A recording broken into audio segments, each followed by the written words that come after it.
기도하겠습니다. 하나님, 예수님이 십자가 지시면서 유대인들에게 지는 것 같으나 예수님의 고난과 고통을 통해 이겨낸 이야기를 하려고 합니다. 우리는 고난을 피하기보다 고난을 예수님처럼 당하면서 이겨낼 수 있는 하늘의 지혜를 허락하여 주옵소서. 예수님의 이름으로 기도했습니다. 아멘. 하나님 말씀은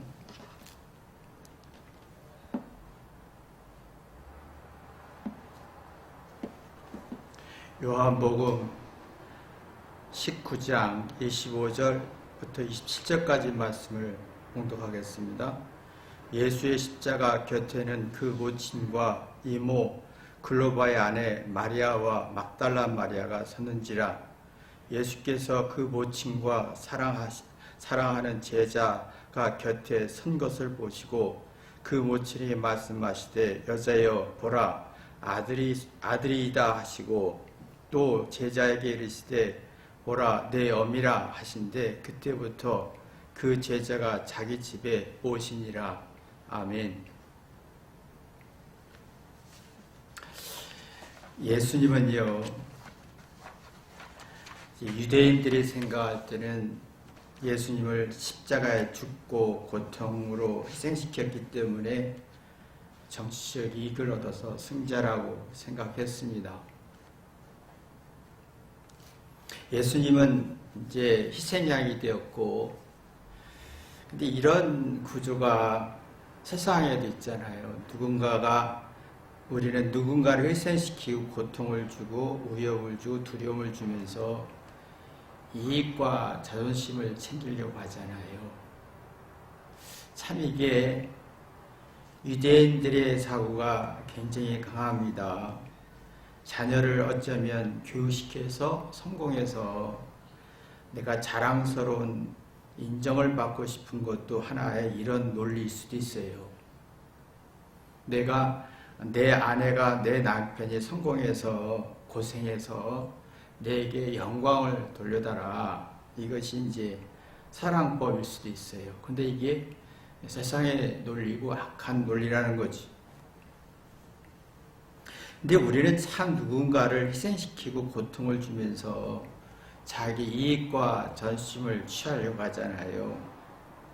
그래서 사람들의 마음속에 그렇게 공부하고 노력하고 성공하고 싶은 이유가 뭐냐면 내가 희생당하고 고통당하는 게 바보처럼 느껴지기 때문에 내가 바보가 되지 말자 해서 멍청이가 되지 말자 해서 엄청나게 노력하는 거예요.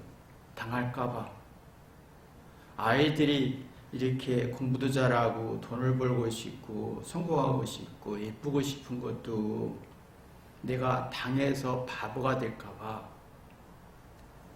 그래서 엄청나게 두려워서 나는 잘해야 돼, 우울해야 돼, 성공해야 돼. 그래서 누군가를 희생시켜서 누군가에게 고통을 줘서 나는 편해야 돼. 지금 예수님의 사고가 아니라 유대인의 사고가 굉장히 지금 사람들에게 성공이고 당당한 거고 사는 멋이라고 생각하는 게 아주 심각한 문제점이죠. 그러면 이런 사람들은 특징이 잘못이라는 게 엄청 싫어요. 못난다는 거, 당한다는 거, 부족하다고 인정받는 게 굉장히 싫어지면서 문제는 존중과 사랑과 회개하는 마음이 망가진다는 거예요. 그런 마음과 생각 기능이 저하되면서 정신적 불안이 심해지는 거죠. 그러니까 이게 예수님은 사람에게는 이제 고통이 있죠. 육체적 고통도 있을 수도 있고, 어려움도 있을 수도 있고, 무시와 천대와 좌절감을 느낄 수도 있어요.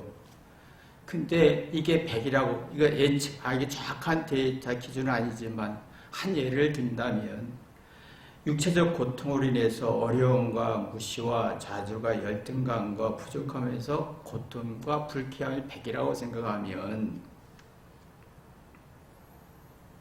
마음과 생각이 기능저하가 되고 회귀가 되지 않으면 마음의 불안이 육체적 고통과 해서 배로 드러나는 거예요. 고통이. 그러면 이게 정신적도 불안이 생각되면서 자, 그러면 마음에서 불안이 더 증폭되면 당황하고 혼란스러우면 정신적으로 멘붕되는 거예요.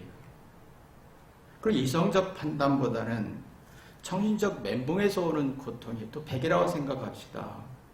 그 육체적 고통에 의해서 정신이 무너지고 마음이 무너져 오는 고통이 배가 늘어난다면 300이 되는 거잖아요. 근데 유대인들이 예수님 희생시켰습니다. 그 승자였어요. 근데 그들의 마음과 영혼이 죽어서 정신적 불안이 얼마나 심한지를 본인들은 모르는 거예요.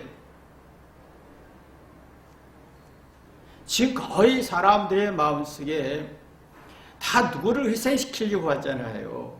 부모는 자녀를 희생시켜서 공부를 잘하게 해서 자기 만족을 채우려고 하고, 청년들은 내가 공부 잘해서 똑똑해서 내가 부하직원을 두고 내가 멋대로 하고 그 어떤 위치에 있고 성공자가 되고 싶어서 누군가를 괴롭히고 희생시키려고 하잖아요.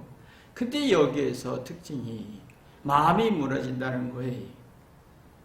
정신적인 멘붕 현상이 생긴다는, 멘탈 붕괴 현상이 생긴다는 거예요. 내가 상대를 희생시켜서 행복하고 자녀를 통해서 행복하고 자녀의 성공으로 해서 행복한 건 굉장히 위험한 논리. 그러면 내가 작은 고통도 배로 늘어나게 되면서 멘탈 붕괴 현상이 생기면서 의욕과 용기가 무너지는 거예요. 삶의 의욕도 없고 사랑할 의욕도 없고 잘하고 싶은 의욕도 없고 누구를 위해서 희생하거나 이해할 의욕도 없어지는 거예요. 지금 아이들의 사고에는 내가 똑똑해서 누구에게 희생시키고 고통을 주어서 희열을 느끼고 싶은 게 굉장히 강해요. 근데 마음의 기능이 무너지고 정신적 기능이 무너지면서 작은 사건도 몇 배로 공포와 두려움을 느끼게 만드는 사고의 원리를 가지고 있잖아요. 그러니까 지금 애들이 의욕이 또 없고 용기도 없고 열정도 없고 사랑도 식어지는 거예요. 공부하는 의욕이 없어졌어요. 사랑해야 된다. 삶의 의욕적으로 살아야 된다. 삶의 어떤 목적 가지고 살아야 된다. 이게 없어지고 있는 게 현실이지요. 이게 있잖아요. 우리가 아이들이나 어른들 보면 내가 내 이익을 위해서, 내 편리를 위해서, 내 자존심을 위해서, 내 영광을 위해서 상대를 고통을 주잖아요. 희열을 느끼죠. 근데 희열을 느낄 때마다 마음이 무너지고 마음의 기능이 무너지고 정신적 기능이 무너지면서 의욕과 용기가 사라지니까 어두운 성질이 굉장히 발전하니까 화와 신경질이 생기는 거예요. 그럼 슬플 때 생각하고 사색하는 게 없어져요. 외로울 때, 절망했을 때, 고통했을 때 생각하고 사색하는 게 없어져요. 그럼 무서워지는 거예요. 자신감을 상실하는 거예요. 그게 눈이 열리지 않아요. 인생의 눈이 열리지 않고 재능의 눈이 열리지 않고 소질의 눈이 열리지 않고 자기 인생의 삶의 눈이 열리지 않아요. 눈이 열린다, 아니 안 열린다의 차이점은 자기 잘못을 찾아낼 때 눈이 열리는 거예요. 근데 지금은 다 자기가 잘났기 때문에 눈이 어둠을 몰라요.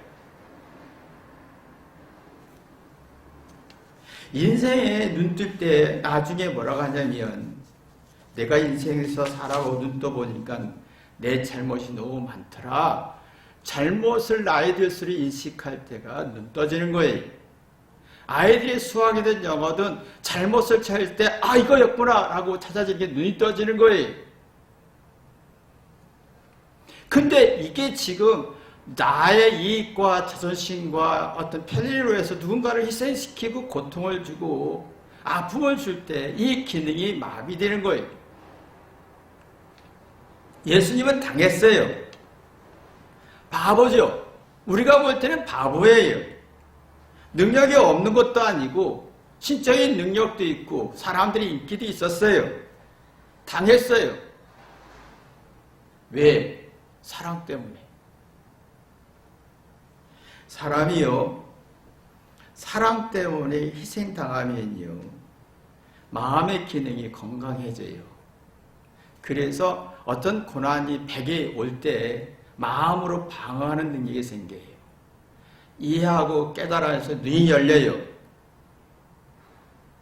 내가 사랑으로 희생하고 고통을 당할 때 속사람이 건강해지면서 내가 눈이 열려요. 내 잘못을 찾아가면서 뭔가 이걸 이겨내는 힘이 나와요. 엄마들이 아이를 희생하면서 고통당하면서 키우잖아요.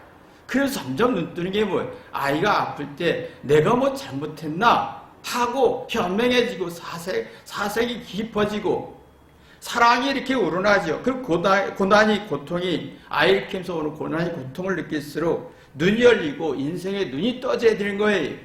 근데 이상하게 지금 엄마들은 아이를 사랑하면서 이 아이를 위해서 목적을 가져요. 얘가 똑똑해서, 얘가 성공해서, 얘가 노력을 해서, 얘가 고생해서 부모에게 영광 돌리고 희생하고 효를 요구하는 거죠. 이게 얼마나 악한지 몰라요. 그러면 마음의 문이 안 열려요. 고생하면서 화를 내요. 예수님은 사랑이기 때문에 고난을 당했습니다. 그러니까 마음과 생각이 활발해지면서 십자가의 고난을 마음으로 이겨낼 수 있는 힘, 그 마음으로 이겨낼 수 있는 힘은 깨닫고 선악을 아는 거예요. 뭔가 제대로 알고 이해하면 고난이 이겨낼 수 있는, 방어할 수 있는 힘이 마음에서 시작되면서 정신적으로 굉장히 강해집니다. 그러면 외로울 때, 슬플 때 마음으로 이겨내요. 내가 슬플 때 제가 요새 나이가 들어가면서 자꾸 나약해지는 제 모습을 봅니다. 나약해지니까 슬프기도 하고 외롭기도 하고 정말 이렇게 인생의 허망함을 느끼는데 마음을 이기는 힘이 없으면 얼마나 공포일까라는 생각이 듭니다. 저는 많이 회개합니다. 내 잘못부터 보고 회개하다 보면 마음으로 이겨내는 힘을 얻는 걸 봅니다. 그러면 마음의 슬픔을 마음으로 받아들이면 슬픔에 사색하게 되고 깊은 슬픔의 이유와 이치를 알게 되고 하나님 섭리가 여기 있었구나. 그러면 내 정신적으로 그 슬픔을 다스릴 수 있는 힘이 나오는 거예요. 예수님은 이것 때문에 이 십자가에 감당할 수 있었고 고난을 받을 수 있었어요.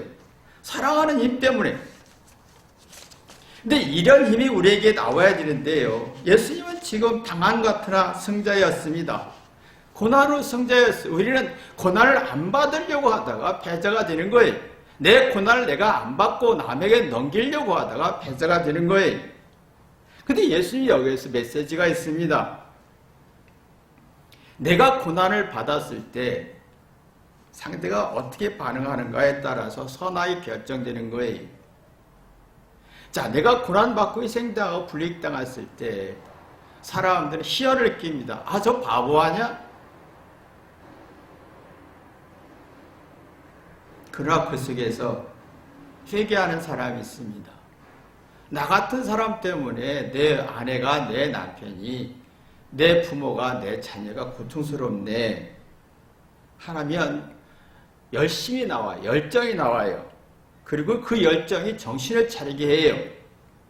그러면 고난이 100이라면 그 마음에서 감당할 수 있고 방어할 수 있는 전략적인 지혜가 나옵니다. 지혜가 깊어집니다.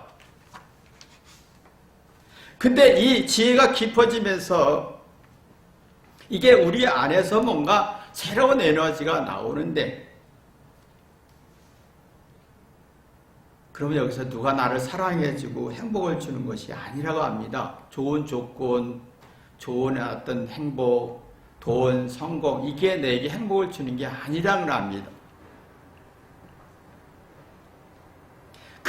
아니란 거 할 때 내가 행복은 내 삶은 내 안에 내 마음에 시작된다는 걸 압니다. 내가 마음으로 고난을 받아들이 이겨냈을 때 행복이 나오고 사랑이 나오는 걸 알아요. 아이들이 어떤 힘들 때, 좌절할 때, 절망할 때 마음으로 이겨낼 때 자신감을 갖게 됩니다. 뭘 잘해서 자신감 갖지 않습니다. 그러나 남을 고통을 주고 희생시켜서 내가 행복하려고 하는 사람은 내가 이게 좋은 조건으로 행복해야 될 것 같아요. 내가 예쁘고 매력있고 섹시하고 그러면 내가 행복할 것 같아요. 눈이 안 열리는 거예요. 인생의 눈이. 그러면 이게 누가 행복을 주지 않는데 죽을 것 같은 착각을 하는 거예요. 그런 열정과 열심과 의욕이 무너지죠.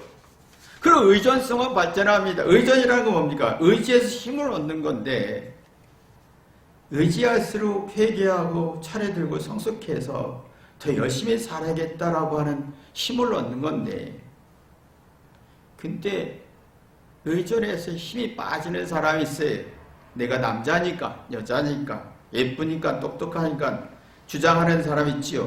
회개도 안 하고 미안함도 없고 고마움도 없고 의욕도 상실되고 사랑도 느끼지 못하고 행복도 느끼지 못해요. 사건이 생기면 마음으로 받아들일 힘이 없어요.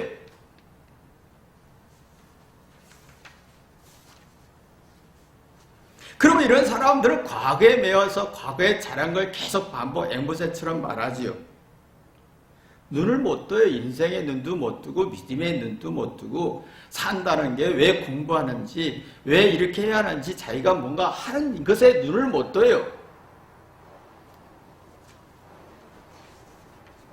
그러니까 이게 이거 뭐지? 사람들의 마음속에 점점 세월이 갈수록 눈이 열려서 어떤 문제가 생겼을 때 마음으로 방어하고 마음으로 대응하는 능력이 있어야 되는데 마음의 능력이 없고 대응하는 능력이 없으니까 정신적인 멘붕은 되고 눈은 떠지지 않는 거예요.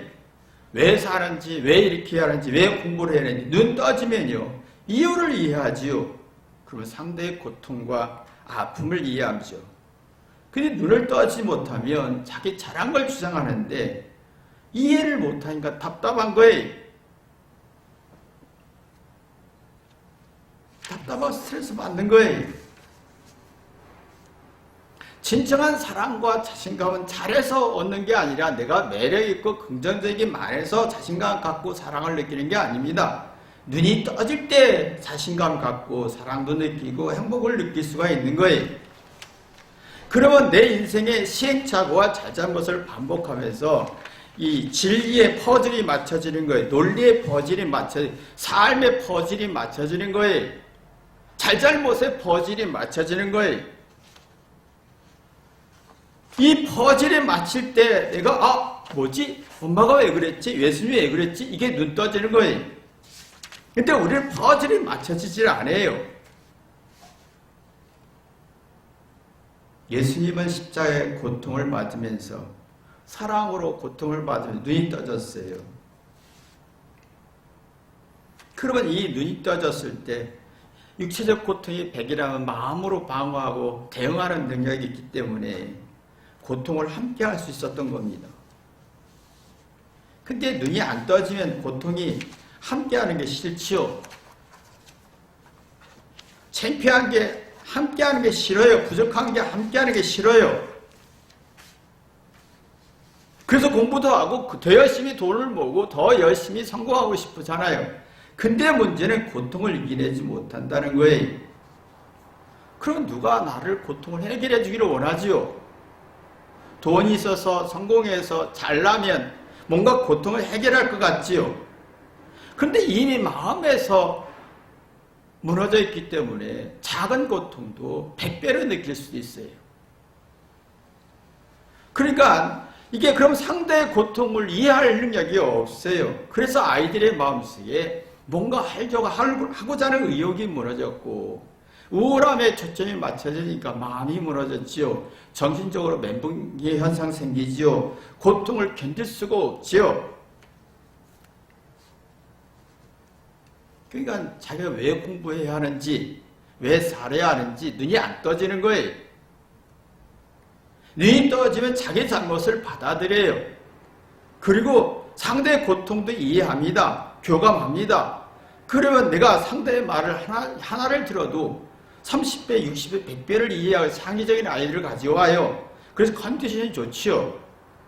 근데 그렇지 않으면 컨디션이 나빠요. 항상 컨디션이 나빠요. 기분이 나빠요. 그래서 자꾸 부모 말 한마디 한마디에 시비 거는 거예요. 작은 잘못도 마음으로 소화할 힘이 없으니까 자꾸 번아웃 되는 거예요. 공격하고 따지죠. 맞아요. 틀린 말 하지 않습니다. 근데 마음에 번아웃이 돼요. 컨디션이 나빠지면서 번아웃이 되는 거예요. 인생에 눈이 떠진다는 건 자기 잘못을 받아들이면 고통을 함께 할 수가 있어요. 자신의 고통과 함께 할 수 있어요. 사람이 각자의 고통이 다 달라요. 여자의 고통이 다르고 남자의 고통이 다르고 자녀의 고통이 다르고 상대의 삶의 고통이 다 달라요. 근데 이 사랑과 만남과 교제는 나눈다는 것은 이 고통과 잘못에 대한 고통을 나누는 거잖아요. 그러면 함께 삶의 고비고비 넘기면서 서로 존중하고 희생하면서 눈이 열리는 축복이 있지요. 그럼 먼저 잘못을 봐요. 근데 상대를 희생시키고 고통을 주면서 행복하려고 하는 사람은 고통을 싫어해요. 네가 너 때문에 내가 고통받았어. 환경 때문에 조건 때문에 고통받았어. 그러면서 점점 사랑과 정과 신뢰가 자신감과 열정이 무너지는 거예요. 그 열정이 무너지니까 애들이 뭔가 어떻게 해야지, 어떻게 눈을 떠야지 하는 거예요. 어떻게 할 바를 모르는 거예요. 근데 이 고통을 내 고통을 상대한테 넘기기보다는 내 고통을 내가 회개해서 이겨낼 마음의 능력이 있는 사람은 함께 고락을 같이 하지. 고락은 괴로움과 즐거움, 고통과 괴로움을 이겨내는 즐거움이 있어요. 근데 괴로움을 이겨내지, 고통을 이겨내지 못하면 즐거움이 없어요. 고비고비마다 이겨내서 보람과 감동과 기쁨의 배가 돼요. 근데 고난을 싫어하면 즐거움이 없어요. 고비고비마다 이겨내지 못하고 보람과 감동이 없으니까 자꾸 돈을 의지하고 조건적인 걸 의지하고 긍정적인 걸 의지하고 의지해서 마음의 힘을 빼는 거예요. 마음의 기능이 마비되니까 작은 고통도 백이라면 그 고통을 받아들일 마음의 능력이 없으니까 점점점 그 고통이 크게 느껴지는 거예요. 지금은 사람들의 마음속에 고난을 피하는 능력은 굉장히 발전했습니다. 수를 써서 애교를 부려서 화를 내면서 잔머리를 굴리면서 상대에게 고통을 주고 희생시키려고 하는 이 전술은 어마어마하게 발전했습니다. 여자분들이 막 애교를 부리고 막 웃음 치고 막 웃어주고 노래도 하고 막 하면서 결국은 그 모든 걸 자기 욕구를 채우기 위해 상대를 고통을 줍니다. 모든 우월한 능력을 카드를 가지고 상대에게 희생시켜서 고통을 주고 책임 회피를 하게 됩니다. 근데 문제는 책임 회피할수록 무기력해진다는 것입니다. 자기가 무기력해지는 걸 몰라요. 그러니까 지금 고통을 피하려고 하는 수단은 발전했는데 눈은 떠지지 못하지요. 책임 회피는 발전했죠. 무기력해지는 건 자기가 인지 못하는 게 문제점이죠. 그러면 이렇게 되면 지각하는 능력이 없고 자기 잘못을 미안함도 없고 고치고 싶음도 마음도 없어요. 그러면 이런 사람들은 이 자기 지각 자각 없고 잘못을 미안함도 없고 그러면 개인적인 감정이 나와요. 내가 섭섭했다, 내가 슬펐다, 내가 너를 좋아했는데 네가 나를 무시할 수 있겠냐, 네가 그럴 수 있겠느냐, 내가 너를 위해서 얼마나 희생했는데 자꾸 개인적인 감정이 나오니까 이성적 판단이 약해지는 거예요. 나 힘들어, 나 외로워. 지금 애들이 이 어떤 문제를 볼 때 이성적으로 판단하기보다는 나 힘들어. 개인적 감정이 더 강해지고 있잖아요. 그럼 그 아이들의 마음속에 점점점 사건이 생기면 마음에서 지혜가 나오고 대응하고 대처할 능력이 없어요. 그러면 10의 작은 고난도 100으로 느껴지는 엄청난 지옥이 되는 거예요. 별것도 아닌데 큰 문제를 부각시키는 거예요. 예수님은 지금 죄의 고통과 함께 공감했습니다. 그러니까 눈이 열린 거예요. 에베소 1장 18절 보면 여러분의 마음의 눈을 밝히셔서 라고 했습니다. 그러면 부르심에 받은 여러분은 이렇게 나오는데 이 현대의 성경에서 여러분 마음의 눈을 밝히셔서 라는 말이 나와요. 그러면 눈이 밝혀지면 하나님의 뜻이 목적이 무엇인지, 고통의 목적이 뭔지, 왜 공부를 해야 되는지, 왜 힘든지, 왜 삶의 이유가 뭔지, 왜 좌절하는지, 왜 낙심하는지 그 부르심의 이유를 안다는 거예요. 그 이유를 분명히 하면 희망이 생기죠. 여러분이 희망이 무엇이며 라고 나옵니다. 그러면 희망이라는 걸 느껴지면 내가 열정이 나와요. 그 열정이 나올 때 성도들이 하늘나라에서 받게 될 영광스러운 축복이 얼마나 풍성한가를 알게 해주시고 라고 나와요. 그러면 내가 하나님의 나라 가서 느껴야 할 축복이 뭔가를 내 마음속에 느껴진다는 거예요. 이런 축복을 우리는 지금 거부하고 있다는 게 문제점이죠.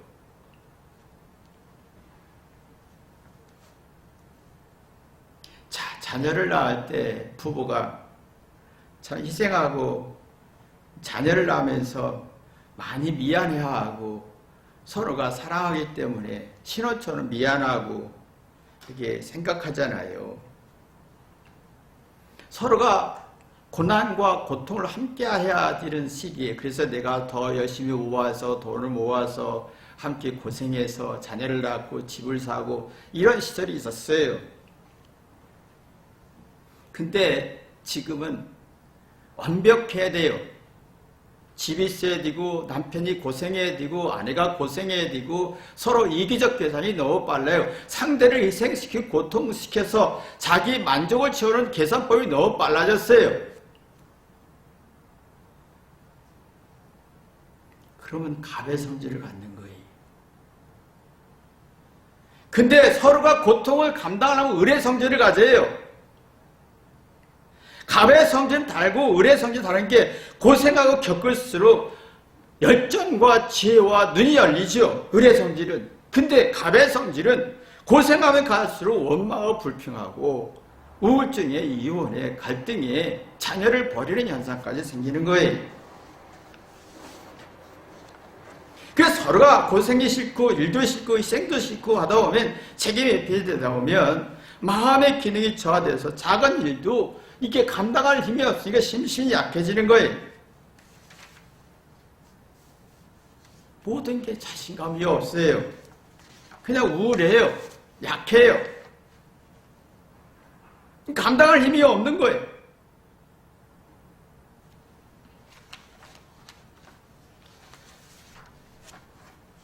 근데 예수님이 십자가의 고난을 당하면서 영적으로 승리하는 가운데 25절 보시면 함께 했던 사람이 있어요. 제자들은 다 도망가고 제자 한 사람 요한하고 5명의 여자들이 있었어요. 그게 모친과 이모 글로바 아내 마리아와 막달라 마리아가 섰는지라 라고 했어요. 여자들은 참 자녀를 키우면서 자녀를 출산하면서 고통을 함께 했던 사람이잖아요. 이 여자들은 고통을 함께 동고동락했던 사람이에요. 고통 속에 즐거움을 찾았던 사람이, 고통 속에 심신을 강하게 했던 사람이, 고통 속에서 자신감을 가졌던 사람인 거예요. 고통 속에 행복과 즐거움이 있었던 사람이 을이에요.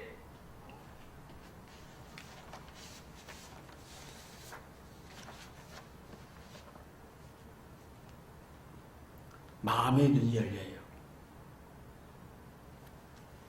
근데 지금의 여자분들이 자녀를 낳을 때 고통을 동시에 목적이 있죠. 이 아이가 나를 위해서 희생하는 목적이 강해요. 얘가 성공해서 머리가 좋아서 건강해서 내게 기쁨을 줬으면 좋겠다.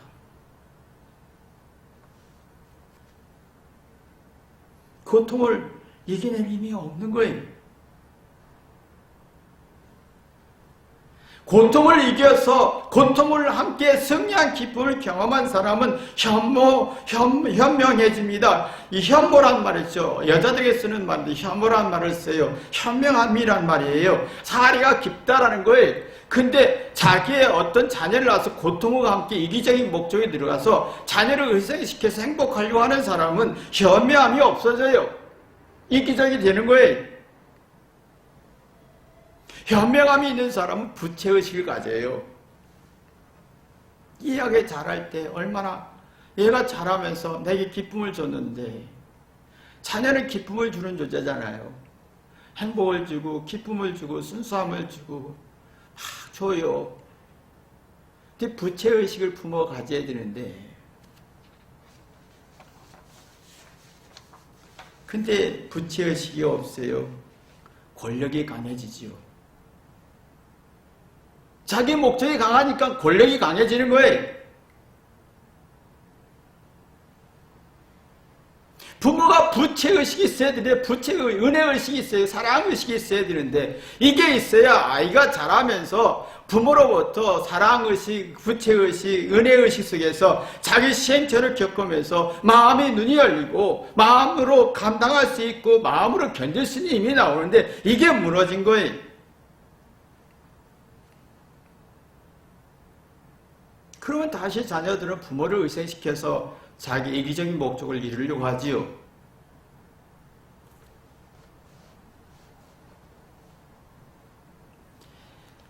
생각해 보세요. 우리가 자녀를 놓고 가잖아요.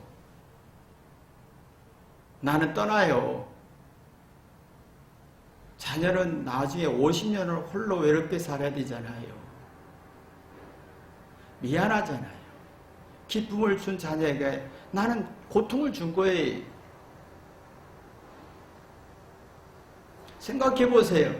내가 떠나면 진아이 홀로 남아요. 이 고통을 생각을 해보세요. 혼자 살아야 할 인생의 고통을 얼마나 힘들까? 그러면 내가 부채 속에서 미안하고 고마워서 마음으로 감당할 힘이 생기면 내 죽음도 외로움도 나약함도 감당할 수 있고, 육체가 우패해지고 낙심이 깊어질지라도 감당할 힘이 나오잖아요.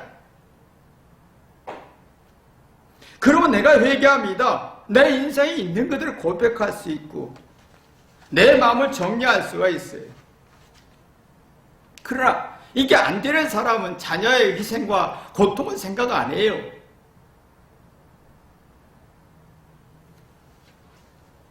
저는 20대, 10대부터 너무 힘든 시간을 보냈어요. 너무 인생에 여러 번은 행복한 조건이 있었기 때문에 그걸 모르지요. 힘든 상황의 고통은 상상할 수 없는 시련과 고난이.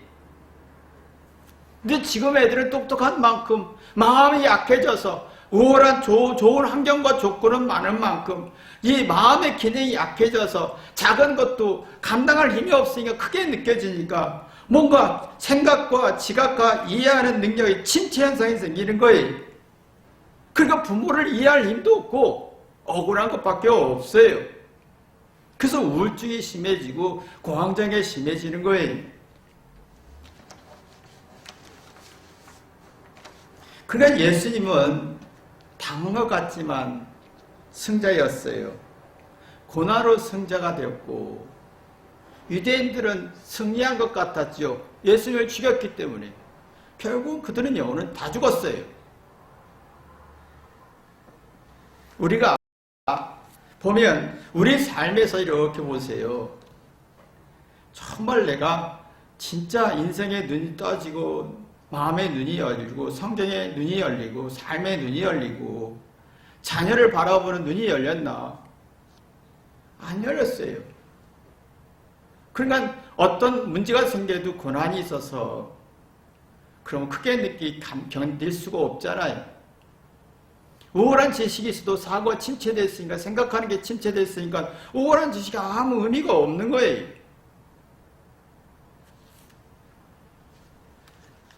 우리는 참 목적이 누군가를 희생시키고, 남편을 희생시키고, 아내를 희생시키고, 자녀를 희생시키고, 부모를 희생시켜서 행복하려고 하는 유대인들의 사고가 너무 강해졌다는 거예요. 예수님의 사고가 너무 약해졌어요. 그 결과가 어떤 것인가 분명히 눈이 열려야 돼요. 눈이 열려야만이 내 인생 길이 보여요. 그게 안 보이면 인생이 너무 고통스럽고 슬픈 거예요. 여러분이 예수님처럼 고난으로 승자가 되기를 주님의 이름으로 기도합니다. 기도하겠습니다. 하나님 아버지 감사합니다. 예수님이 고난으로 승자가 되신 것처럼 우리도 그 고난을 두려워하지 않게 도와주옵소서.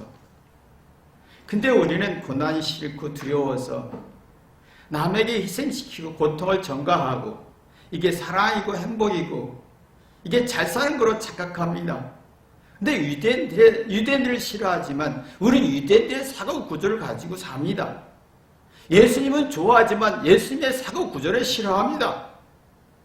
예수님 믿는다 하지만 나는 예수님의 사고 구조를 싫어하고 부정합니다. 유대인들을 싫어한다 하지만 우리는 유대인들의 사고 구조를 좋아합니다.